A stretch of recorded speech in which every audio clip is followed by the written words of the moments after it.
Las 5 disfunciones de un equipo, por Patrick Lencioni. La fábula. Suerte.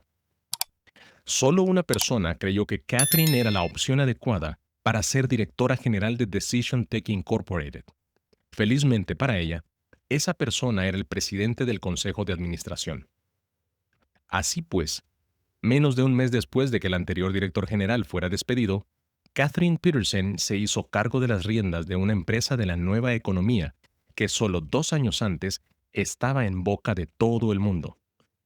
No tenía problemas financieros y era una de las más prometedoras de la historia reciente de Silicon Valley. No hubiera podido imaginarse hasta qué punto había caído en desgracia la compañía en tan breve lapso, ni lo que depararía en los meses siguientes. Primera parte. Antecedentes. La sede de Decision Tech estaba en Half Moon Bay, un próspero pueblo costero cercano a las colinas de la bahía de San Francisco. En sentido estricto no formaba parte de Silicon Valley, pero el valle es más una entidad cultural que geográfica y Decision Tech encajaba perfectamente en ese mundo. Contaba con el equipo ejecutivo más experimentado y mejor pagado que uno pudiera imaginarse. Un plan de negocios al parecer indestructible y más inversores de los que cualquier empresa joven podía soñar. Hasta las firmas de inversión más prudentes hacían cola para invertir en ella, y los ingenieros más talentosos habían enviado su currículum vitae incluso antes de que la empresa alquilara sus oficinas. Pero eso había sido casi 2 años antes, lo que es toda una vida para una compañía tecnológica que empieza. Después de los eufóricos primeros meses de existencia, la empresa empezó a experimentar una serie de crecientes decepciones. Plazos cruciales no se cumplían. Algunos empleados clave abandonaron inesperadamente la compañía. La moral se deterioraba poco a poco, y todo eso sucedía a pesar de los importantes beneficios que Decision Tech había acumulado.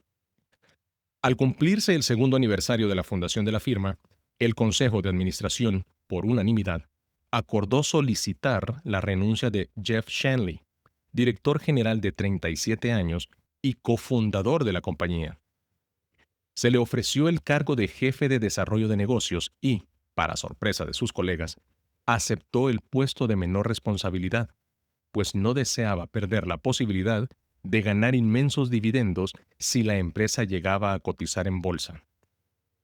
A pesar de la difícil coyuntura económica por la que atravesaba el valle, había muchas razones para que eso sucediera. A ninguno de los 150 empleados de Decision Tech le impresionó demasiado que destituyeran a Jeff. Aunque la mayoría simpatizaba con él como persona, no ignoraban que bajo su liderazgo, la atmósfera de trabajo se había tornado cada vez más desagradable.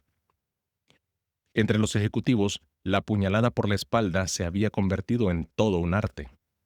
En el equipo no existía ni camaradería ni unidad, lo que se manifestaba en un bajo nivel de compromiso. Todo parecía tardar demasiado en concretarse y finalmente no resultaba bien. Otros consejos de administración podrían haber sido más pacientes con un equipo ejecutivo vacilante, no el de Decision Tech. Había demasiado en juego como para permitir que una mala gestión diera al traste con la empresa. Decision Tech se había labrado una reputación en el valle como uno de los lugares de trabajo menos agradables, y el consejo de administración no podía tolerar noticias de ese tipo, especialmente si el futuro parecía tan prometedor apenas 2 años atrás. Alguien debía asumir la responsabilidad de ese fracaso y Jeff era el hombre al mando. Todo el mundo pareció aliviado cuando el consejo de administración anunció su decisión. Hasta 3 semanas después, cuando contrataron a Catherine. Catherine. Los ejecutivos no se ponían de acuerdo sobre cuál de las características de Catherine constituía el mayor de sus problemas. Había tantos. En primer lugar, era vieja, antigua, por lo menos según los estándares de Silicon Valley. Catherine tenía 57 años. Más importante, carecía de experiencia en el sector de la alta tecnología.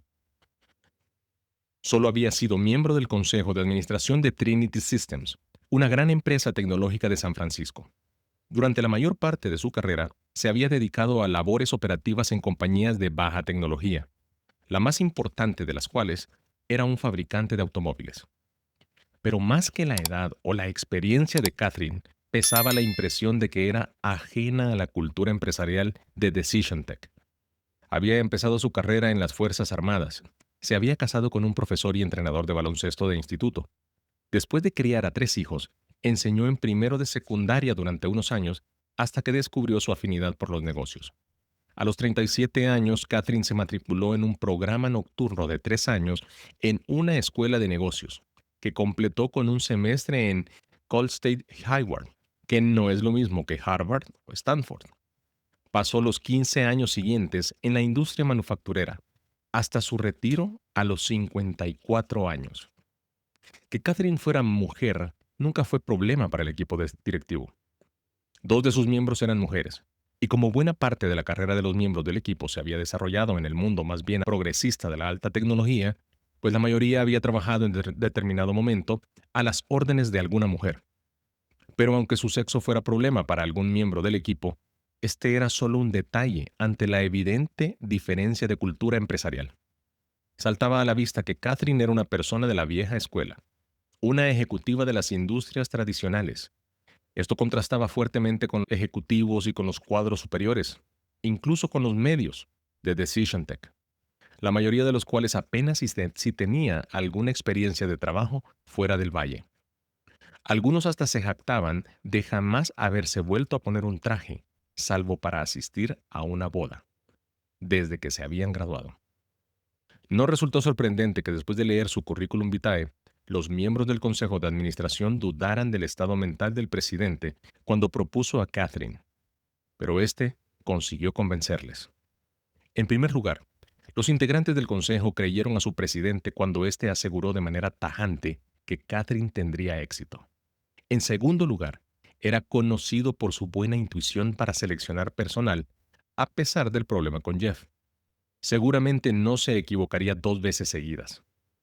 Pero quizá lo más importante, aunque nadie lo habría reconocido así, era que Decision Tech estaba en una situación desesperada. El presidente insistió en que no había demasiados ejecutivos dispuestos a hacerse cargo de un trabajo tan complicado en vista del estado actual de la empresa.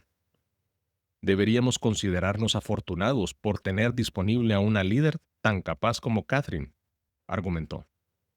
Fuera o no fuera verdad, lo cierto es que el presidente deseaba contar con alguien a quien conociera y en quien pudiera confiar. Cuando llamó a Catherine para ofrecerle el puesto, le era imposible saber que en pocas semanas, más tarde, estaría lamentando su decisión. Fundamentos. A nadie le sorprendió tanto el ofrecimiento como a la propia Catherine. Aunque hacía muchos años que conocía al presidente, se conocieron cuando el marido de Catherine entrenó al hijo mayor del presidente en la secundaria, nunca se hubiera imaginado que la tuviera en tanta estima como para ofrecerle un cargo ejecutivo. La mayor parte de sus relaciones habían sido de tipo social, centradas en la familia, el colegio y los deportes. Catherine suponía que el presidente sabía muy poco de su vida, aparte de su papel de madre y mujer de un entrenador.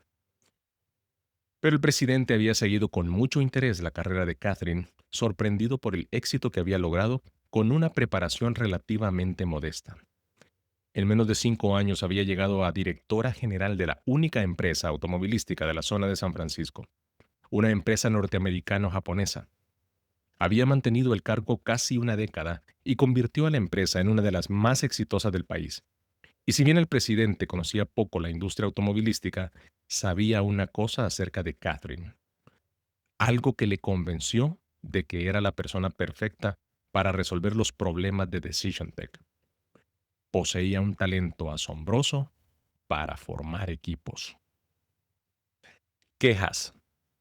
Si los ejecutivos de Decision Tech tenían dudas acerca de Catherine cuando se anunció su contratación, sus preocupaciones aumentaron al cabo de las 2 primeras semanas de trabajo de la nueva directora general. Y no porque Catherine hiciera nada discutible o fuera de lugar. El problema era que casi no hacía nada. Aparte de una breve recepción el primer día y de las consiguientes entrevistas con sus subordinados directos, Catherine pasaba el tiempo caminando por los pasillos y los vestíbulos, conversando con los miembros del personal directivo y observando en silencio cuántas reuniones tuvo oportunidad y tiempo para asistir. Y lo más controvertido, solicitó a Jeff Shanley que continuara dirigiendo las reuniones semanales del cuerpo directivo. Ella, mientras, solo escuchaba y tomaba notas. La única acción concreta que emprendió Catherine en esas primeras semanas fue anunciar una serie de jornadas de 2 días para los ejecutivos que se efectuarían en Napa Valley durante los próximos meses. Como si necesitara darles más argumentos en su contra, ninguno de sus subordinados directos podía creer que tuviera las agallas para llevarles fuera de la oficina tantos días con todo el trabajo pendiente acumulado. Y para empeorar las cosas, cuando alguien propuso un tema específico para comentar en la primera jornada, Catherine no lo aceptó. Ya había establecido ella su propio programa.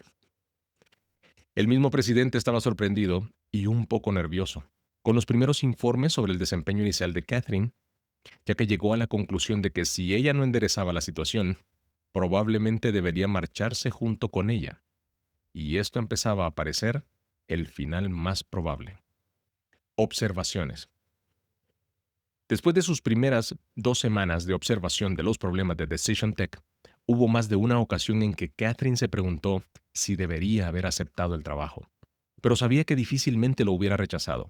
La jubilación la había vuelto muy nerviosa y nada la ilusionaba tanto como un desafío. Si bien no dudaba que Decision Tech sería un desafío, había en este caso algo diferente.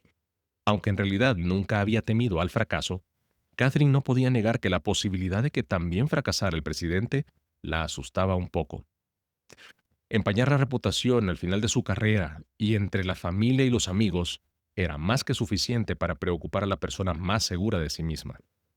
Y Catherine, por cierto, era una persona muy segura de sí misma. Después de sobrevivir en las Fuerzas Armadas, criar a sus hijos, observar innumerables partidos de baloncesto y negociar con líderes sindicales, Catherine no se iba a dejar intimidar por un montón de yuppies cuyas mayores dificultades en la vida hasta entonces habían sido combatir la caída del pelo y controlar el sobrepeso. Estaba convencida de que si el Consejo de Administración le concedía tiempo y libertad de acción, sería capaz de transformar por completo la empresa. Y no le preocupaba su desconocimiento de las particularidades de la industria informática. Creía de hecho que esto le concedía una ventaja. La mayoría de los miembros del personal directivo parecían casi paralizados por sus propios conocimientos tecnológicos, como si ellos mismos tuvieran que programar y diseñar los productos que harían despegar a la compañía. Catherine sabía que Jack Welch no tuvo que ser un experto en la fabricación de tostadoras para convertir a General Electric en una empresa exitosa, y que Herb Kelleher no se tuvo que pasar la vida entera pilotando aviones para crear Southwestern Airlines. A pesar de lo que pudiera indicar sus limitados conocimientos técnicos, Catherine sabía que lo que entendía sobre tecnología informática era más que suficiente para solucionar los problemas de Decision Tech. Sin embargo, lo que no podía saber cuando aceptó el trabajo era el grado de disfunción del equipo directivo ni cómo éste la desafiaría de un modo desconocido para ella. La plana mayor. Los empleados llamaban a los ejecutivos de Decision Tech la plana mayor. Nadie les llamaba equipo, y a Catherine eso no le pareció accidental. A pesar de su indudable inteligencia e impresionantes estudios, la conducta de los miembros de la plana mayor en las reuniones era peor de lo que nunca había conocido en la industria automovilística. Aunque en verdad no había una hostilidad abierta y nadie parecía andar a la greña, la tensión subyacente era indudable. El resultado era que nunca se lograban tomar decisiones. Las discusiones se eternizaban y carecían de interés. Apenas se intercambiaban propuestas dignas de ese nombre. Cuando había reuniones todo el mundo parecía esperar desesperadamente que terminara lo antes posible para irse. Sin embargo, a pesar de las grandes deficiencias del equipo, cada uno de sus miembros considerados individualmente parecían personas bien intencionadas y razonables, con algunas excepciones. Jeff, el exdirector general y jefe de desarrollo de negocios. Jeff Shanley era esencialmente un generalista que disfrutaba cultivando sus relaciones en el valle. Había recaudado una parte considerable del capital fundacional de la empresa y atraído a muchos de los actuales ejecutivos. Nadie podía negar su capacidad cuando se trataba de conseguir inversores o de contratar gente, pero su forma de dirigir una empresa, ese era otro cantar. Jeff dirigía las reuniones del personal directivo como si fuera el presidente de una asamblea estudiantil que leía un libro de texto sobre protocolo. Siempre preparaba un programa antes de cada reunión y después distribuía un detallado informe. Al revés que en la mayoría de las otras empresas de alta tecnología, sus reuniones solían empezar puntualmente y terminar con exactitud a la hora prevista. El que aparentemente no hicieran nada en esas reuniones parecía no molestarle. A pesar de que le retiraran de su antiguo cargo, Jeff seguía formando parte del consejo de administración. Catherine sospechó en un principio que podía estar molesto con ella porque había asumido su trabajo, pero pronto llegó a la conclusión de que Jeff se sentía aliviado por no tener que dirigir la empresa. A Catherine no le preocupaba su presencia en el consejo ni en su equipo directivo. Sospechaba que tenía el corazón en el lugar adecuado. Mickey. El marketing estaba considerado como una función crítica en Decision Tech, y el consejo de administración estaba feliz por haber asegurado a los servicios de una persona tan solicitada como Michelle Bebé. Mickey, como gustaba que le llamaran, era conocida en el valle como una genial constructora de marcas, lo cual tornaba aún más sorprendente su carencia de habilidades sociales fundamentales.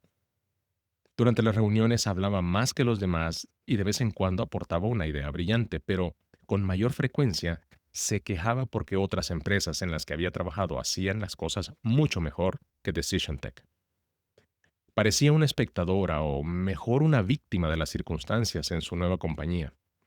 Aunque nunca discutía directamente con ninguno de sus compañeros, entornaba los ojos, aparentemente molesta, si uno de ellos discrepaba sobre algo que ella hubiera dicho sobre marketing. Catherine dedujo que Mickey no era consciente de cómo agredía a los demás. Nadie actuaría voluntariamente de esa manera. Así que a pesar de su talento y logros, a Catherine no le sorprendió que Mickey fuera la menos popular entre el personal directivo, con la posible excepción de Martin. Martin, jefe de tecnología. Martin Gilmore, uno de los fundadores de la compañía, era el inventor de Decision Tech. Fue él quien creó el producto estrella de la compañía y, aunque otros se habían encargado de buena parte del desarrollo del producto, los ejecutivos solían decir que Martin era el guardián de las joyas de la corona. La analogía se debía en parte a que Martin era británico, y Martin consideraba que sabía tanto de tecnología como el que más en el valle, lo que quizá era cierto. Con posgrados de Berkeley y de Cambridge y un expediente lleno de éxitos como inventor en otras dos empresas tecnológicas, pasaba por ser la persona que aportaba la ventaja competitiva clave de Decision Tech, por lo menos en cuanto se refería a capital humano. A diferencia de Mikey, Martin no dificultaba las reuniones del personal directivo. De hecho, apenas participaba. No se negaba a asistir. Ni siquiera Jeff habría tolerado una rebelión tan evidente. Pero siempre tenía encendido su ordenador portátil y parecía estar continuamente comprobando su correo o haciendo alguna cosa que absorbía su atención. Solo cuando alguien afirmaba algo evidentemente incorrecto, podía suceder que Martin ofreciera un comentario por lo general sarcástico. Al principio esto resultaba tolerable, hasta divertido. A los compañeros de Martin, que parecían fascinados por su inteligencia, les parecía así. Pero con el tiempo empezó a ser irritante, y en medio de las recientes dificultades de la compañía, se había convertido en una áspera fuente de frustración para muchos. Para evitar confusiones con Jeff Shanley, todo el mundo llamaba JR al jefe de ventas. Su verdadero nombre era Jeff Rollins, pero parecía disfrutar con el apodo de JR. JR era un vendedor experimentado y ligeramente mayor que los demás. Tenía poco más de 40 años. Solía estar bronceado, nunca era agresivo y siempre estaba dispuesto a hacer lo que pidieran sus compañeros. Desgraciadamente, JR muy pocas veces terminaba lo que empezaba, y en los casos en que eso era evidente y reconocía haberse comprometido en algo que no había cumplido, pedía disculpas hasta la saciedad a quien hubiera defraudado. A pesar de lo que el personal directivo llamaba los puntos débiles de JR, este conseguía mantener el respeto de sus compañeros debido a su historial. Antes de incorporarse a Decision Tech, jamás había dejado de cumplir sus objetivos trimestrales en toda su carrera. Carlos, apoyo. Aunque Decision Tech tenía relativamente pocos clientes, el consejo de administración consideraba que la compañía necesitaba invertir tempranamente en servicios de atención al cliente, pues así se preparaba para crecer. Carlos Amador había trabajado con Mickey en otras dos empresas, y ella lo presentó a la firma, lo que resultó irónico, pues no podían ser más diferentes. Carlos hablaba muy poco, pero cuando lo hacía siempre tenía algo importante y constructivo que aportar. Escuchaba atentamente en las reuniones, trabajaba largas horas sin quejarse y desmerecía sus logros anteriores cuando le preguntaban por ellos. Si había un miembro confiable y de bajo perfil entre el personal ejecutivo, esa persona era Carlos. Catherine agradecería no tener que preocuparse por lo menos de uno de sus nuevos subordinados directos, aunque le inquietaba un poco que su papel específico no se hubiera desarrollado todavía plenamente. El que estuviera dispuesto a responsabilizarse del control de calidad y de otras labores poco atractivas que no estaban muy atendidas, pues permitía a Catherine concentrarse en asuntos más apremiantes. Jan, director financiero. El papel del director financiero era crucial en Decision Tech y continuaría siéndolo mientras la compañía pretendiera cotizar en bolsa.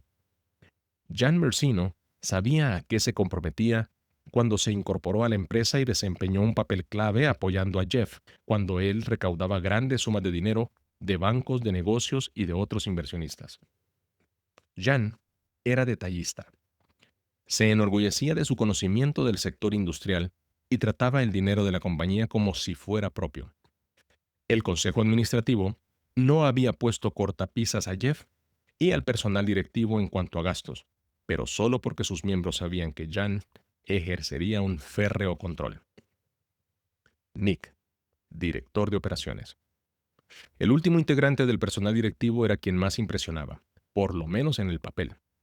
Nick Farrell había sido vicepresidente de una gran compañía fabricante de ordenadores del Medio Oeste y se había trasladado a California con su familia para asumir su cargo en Decision Tech. Desgraciadamente para él, tenía el papel peor definido en el equipo. Nick era oficialmente el director de operaciones de la empresa, pero eso solo se debía a que había solicitado ese título como condición para aceptar el trabajo. Jeff y el consejo de administración se lo habían concedido porque creían que se lo ganaría al cabo de un año si se desempeñaba de acuerdo con sus antecedentes. Más importante, se habían aficionado a contratar ejecutivos estrella, y perder a Nick habría dañado sus expectativas de ganancias. De todos los miembros del personal directivo, Nick había sufrido más directamente que nadie el vacilante inicio de la empresa. En vista de las limitaciones para el puesto de director de Jeff, habían contratado a Nick para que dirigiera el crecimiento de Decision Tech, lo que pasaba por construir una infraestructura operativa, abrir nuevas oficinas en diversos países y dirigir los esfuerzos de adquisiciones e integraciones de la firma. La mayoría de sus responsabilidades estaban hoy suspendidas, y esto restaba significado al trabajo diario de Nick. Estaba frustrado, pero no se quejaba abiertamente, por el contrario, trabajaba duro estableciendo relaciones, aunque a veces fueran superficiales, con cada uno de sus colegas, a quienes consideraba inferiores a él.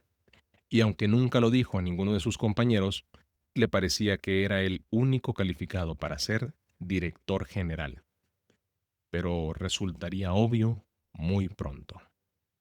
Segunda parte. Encender el fuego. La primera prueba. Parecía solo uno más de tantos mensajes comunes y corrientes que Catherine recibía continuamente por correo electrónico ahora que llevaba un tiempo en el puesto. El encabezado del asunto, oportunidad de cliente próxima semana, parecía bastante inocuo, incluso positivo, especialmente teniendo en cuenta que venía del sarcástico jefe de tecnología, Martin. Y el mensaje era breve. Los más dañinos suelen ser breves. Aumentaba su potencial incendiario el que no estuviera dirigido a nadie en particular, sino a todo el personal directivo. Me acaban de llamar de ASA Manufacturing. Están interesados en probar nuestro producto para considerar una compra el próximo trimestre. JR y yo iremos a reunirnos con ellos la próxima semana. Puede ser una gran oportunidad.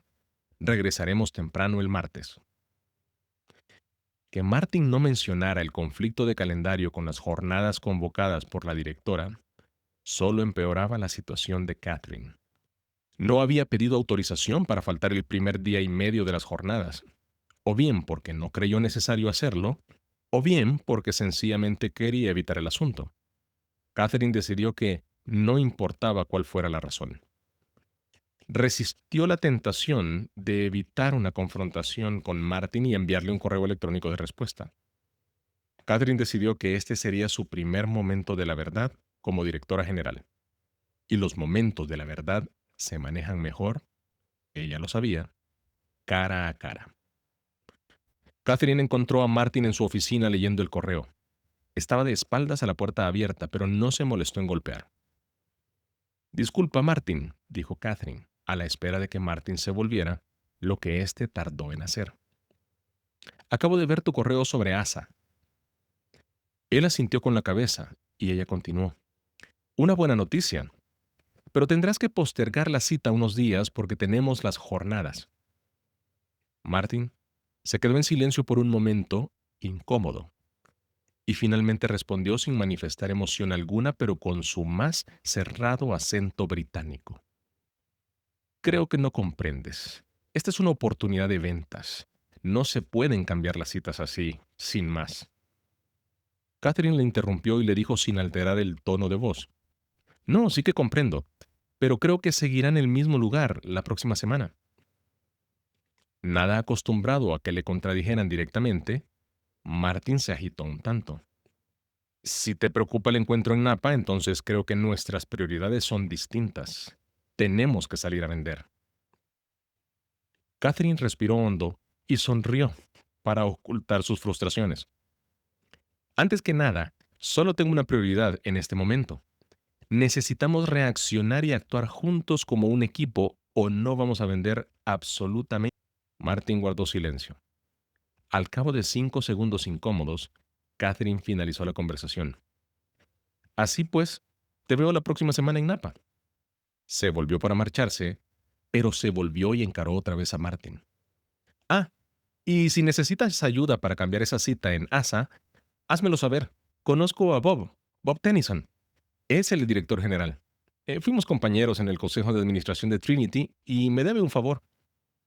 Y salió de la habitación.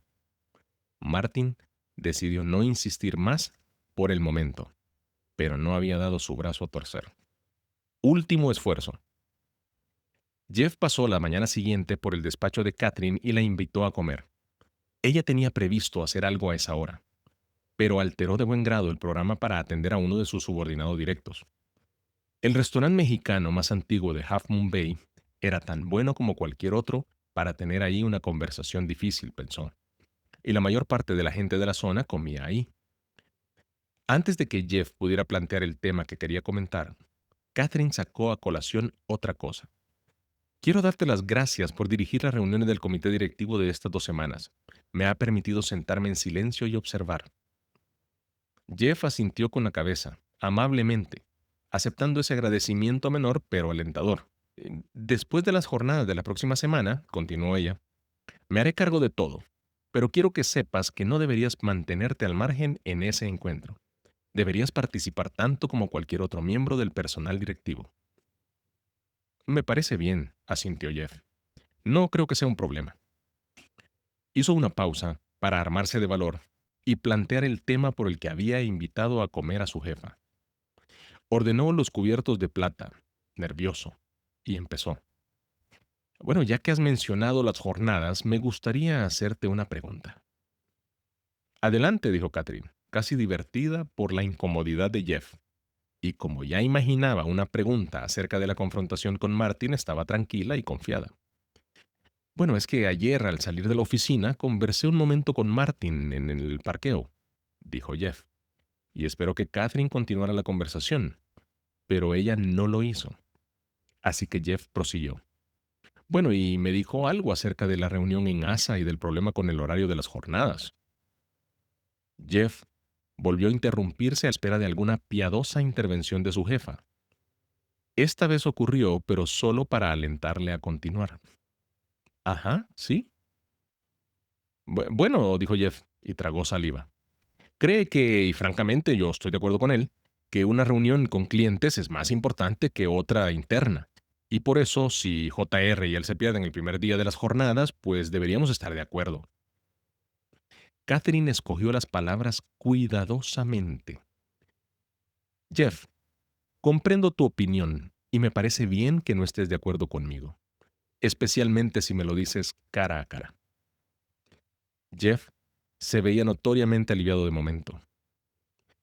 Sin embargo, me contrataron para que esta organización funcione y en este momento no funciona. Jeff parecía debatirse entre mostrarse humilde o furioso, así es que Catherine aclaró el punto.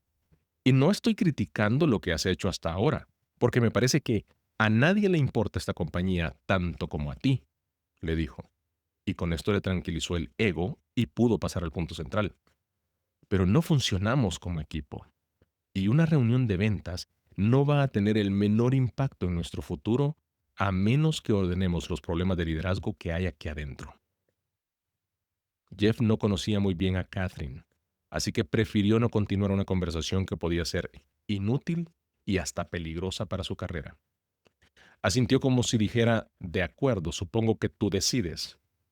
Y los dos continuaron conversando, ahora trivialidades, y tuvieron una de las comidas más rápidas de la historia de Half Moon. Poner límites. La conversación con Jeff no había perturbado a Catherine. Había esperado alguna reacción por el incidente con Martin de parte de los subordinados directos que había heredado, pero no la esperaba de parte del presidente. Cuando le llamó por teléfono a su casa esa noche, pensó en un primer momento que sería para apoyarla. Acabo de hablar por teléfono con Jeff, le dijo en tono amistoso. Bueno, así que supongo que te habrá contado lo del incidente con Martin entonces, dijo Catherine. La actitud confiada y el buen humor de Catherine hizo que el presidente adoptara todavía un tono más serio. Sí, y estoy un poco preocupado. Catherine se quedó de una pieza.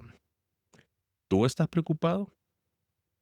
Sí, mira, Catherine, sabes que no pretendo decirte lo que tienes que hacer, pero quizá deberías tender algún puente antes de prenderle fuego al lugar. Catherine dejó pasar unos segundos antes de responder. Le sorprendía la inquietud del presidente, pero estaba muy tranquila y de inmediato adoptó la actitud de directora general. Muy bien, lo que te voy a decir de ningún modo significa que estoy a la defensiva o que quiero ser agresiva. Lo sé, Catherine. Bien, porque no me voy a tragar las palabras. No contigo. Muy bien, y te lo agradezco. Quizá no sea así cuando escuches lo que tengo que decirte. Ok, está bien. Estoy sentado, le dijo, y trató de reír. En primer lugar, no creo estar encendiendo fuego al azar para asegurar mis golpes.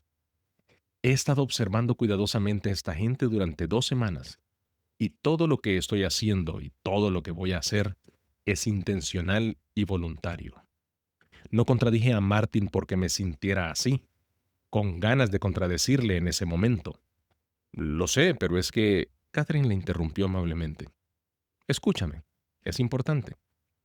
Está bien, continúa. Si hubieras sabido cómo hacer lo que estoy tratando de hacer, no me habrías necesitado ni me habrías contratado, ¿verdad? Sí, así es. Está bien. De verdad, aprecio tu inquietud por la compañía y por mí. Y sé que tus intenciones no pueden ser mejores en ambos casos. Pero me has llamado y te debo decir que tus buenas intenciones, más que ayudar a la empresa, la están perjudicando. Lo siento, pero no te entiendo. Mira, continuó Catherine, durante los últimos 18 meses has trabajado bastante con Jeff y el resto del equipo. Has trabajado más que la mayoría de presidentes de consejo y has sido testigo de cómo la disfunción y el caos se apoderaba del equipo. Y ahora me has pedido que te ayude a resolver esa situación. ¿No es eso lo que quieres? Por supuesto, es exactamente lo que quiero. Entonces tengo una sola pregunta que hacerte. ¿Estás preparado para las consecuencias de dejarme hacer esto correctamente? Y por favor no me contestes ahora mismo, le dijo justo cuando el otro iba a abrir la boca. Piensa un momento. Dejó que la pregunta se revelara en todo su alcance antes de continuar. Esto no va a ser fácil ni agradable. No lo será para la empresa, ni para los directivos, ni para mí, ni para ti. El presidente cayó un momento, resistiendo la tentación de decirle que estaba preparado para hacer cualquier cosa que ella le pidiera. Catherine interpretó su silencio como autorización para continuar con sus aclaraciones. Quizás hayas escuchado decir a mi marido que un equipo fracturado es como un brazo o una pierna rotas. Restablecerse siempre es doloroso y a veces hay que volver a producir una fractura para que la extremidad sane correctamente. Y esta segunda fractura duele más que la primera, porque la haces voluntariamente. Hubo otra larga pausa y finalmente habló el presidente. De acuerdo, Catherine, te entiendo. Haz lo que tengas que hacer. No me voy a meter. Catherine estaba segura de que decía la verdad, pero él preguntó. Pero tengo una última pregunta. ¿Qué parte de este equipo vas a tener que volver a quebrar? Lo sabré a finales de este mes, respondió Catherine. Napa. Catherine había escogido Napa Valley para las jornadas porque estaba cerca de las oficinas y evitaba un viaje largo y costoso, pero también estaba suficientemente lejos como para sentirse fuera de la ciudad. Y sin que importara cuántas veces hubiera estado ahí, siempre te proporcionaba algo de serenidad. El hotel donde se iba a realizar el encuentro era una pequeña hostería situada en el pueblo de Yountville. A Catherine le gustaba porque sus precios eran muy razonables en temporada baja y contaba con una sala de conferencias amplia y cómoda ubicada en el segundo piso. Tenía su propia terraza desde la que se dominaban hectáreas y hectáreas de viñas. El encuentro debía comenzar a las 9 de la mañana, lo que significaba que la mayoría del equipo debía salir de su casa bastante temprano para llegar a tiempo. Hacia las 9 menos cuarto habían llegado todos, habían dejado el equipaje en la recepción y ya estaban sentados delante de la mesa de la sala de conferencias. Todos menos Martin. Aunque nadie decía nada sobre él, la insistencia en consultar la hora indicaba que todos se preguntaban si llegaría a tiempo. Hasta Catherine parecía algo nerviosa. No deseaba que la primera actividad del encuentro fuera una reprimenda por un retraso. Durante una fracción de segundo sintió pánico y se preguntó qué haría si sencillamente no llegaba. ¿Le podía despedir por no asistir a una reunión? ¿Poseía tanta fuerza en el Consejo de Administración? ¿Es tan valioso este hombre en realidad? Pero a las 8:59 Martin cruzó la puerta y Catherine suspiró inaudiblemente de alivio y se maldijo por inquietarse tanto. Se consoló sabiendo que finalmente iba a empezar lo que había estado esperando hacer durante casi un mes. Y por más inquieta que estuviera por la actitud de la gente de la mesa, Catherine no podía negar que estos momentos eran los que, en buena medida, explicaban por qué le gustaba ser líder.